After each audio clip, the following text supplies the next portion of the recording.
And on July 23rd, there was a special honoring women in sport event that took place at the Aboriginal Pavilion. And special recognition was given to the Six Nations under-19 girls lacrosse team who withdrew from the tournament in Scotland as the United Kingdom would not allow them into the country with their Haudenosaunee passports. Now, Minister Michael Coteau, who is the Provincial Minister for Tourism, Sport and Culture, had worked really hard to try and help the girls to get into the country, and he was in talks with both the United Kingdom Consulate and the federal government. But in the end, he couldn't find a resolution either, and now he's just as frustrated as we are about the whole issue.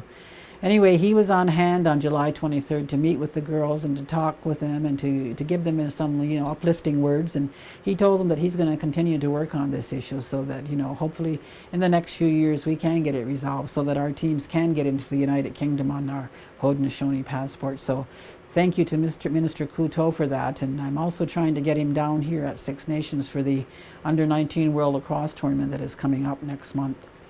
I also had the opportunity as a member of the Aboriginal Leadership Partners to present medals to some of the winning athletes at both the Pan Am Games and the Para-Pan Am Games, and this was a very exciting time, especially because the athletes were so happy to receive the medals.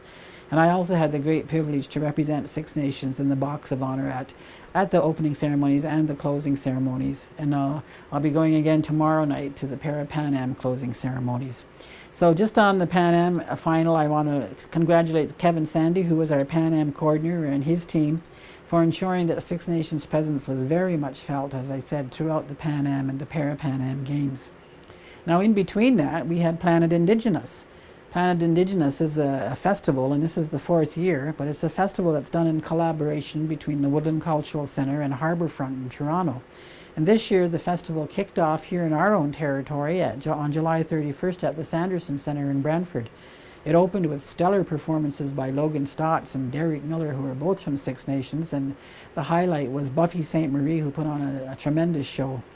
It was, as I said, it was an excellent show, and then there were a number of events that took place at Woodland Cultural Centre for the next few days before everything shifted to Harbourfront, and they had their opening reception on August 7th.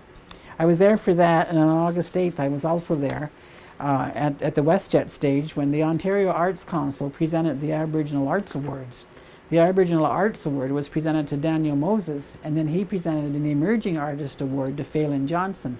Both of those individuals are from Six Nations, and the awards were presented by David General, who's also from Six Nations and who is a member of the board of the Ontario Arts Council. So, and there were also many Six Nations musicians, dancers that were also featured during Planet Indigenous, both here at Six Nations and at Harbourfront. So, again, Six Nations' presence was very much felt throughout Planet Indigenous in the city of Toronto. At the same time, we had like Derek Miller performing at Panamania and Tribe Called Red performing there. So, it's been good events for our community. And I just want to congratulate Janice Montour, who is the artistic director for Planet Indigenous, and Amos Key and Naomi Johnson and all the staff at the Woodland Cultural Centre for yet another successful event. I want to let you know about some staff restructuring here in my office at Central Admin.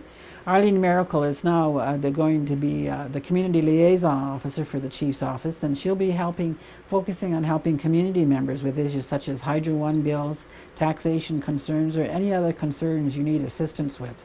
Carol Martin has been moved up into the office by mine, and she'll be coordinating scheduling for my office as well as for the Senior Administrative Officer, and she'll also be working with the councillors and doing some council meetings.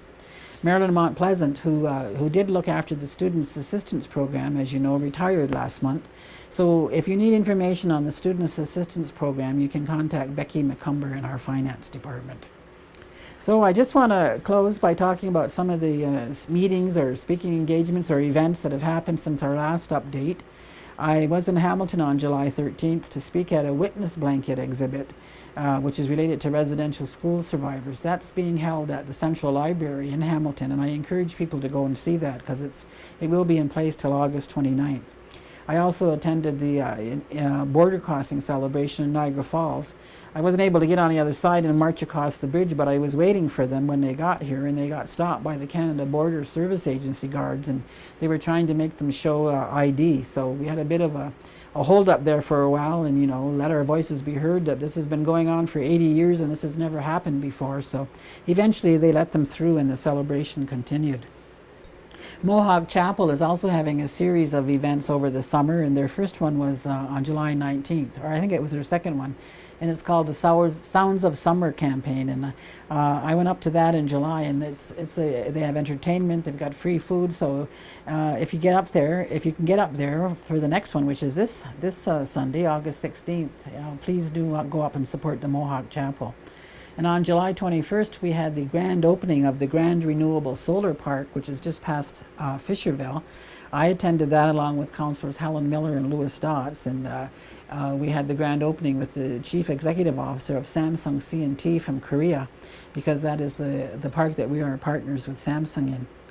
We also, of course, had our powwow, and on the same day that the powwow started, we had the Six Nations Pride Parade here in our community.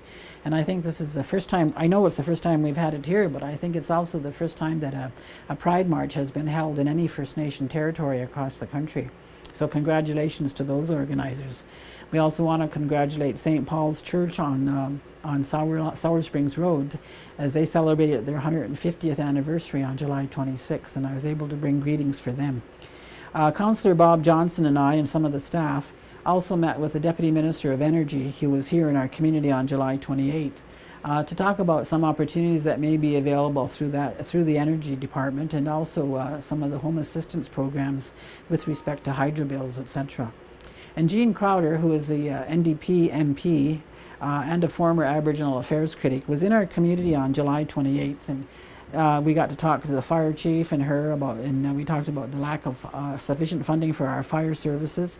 And then she traveled to the Woodland Cultural Center to talk about the Save the Evidence campaign to repair the roof at the former Mohawk Institute.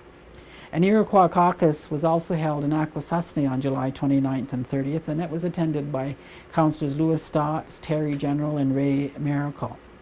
And as I mentioned earlier, we had the announcement of the water main expansion on the 29th.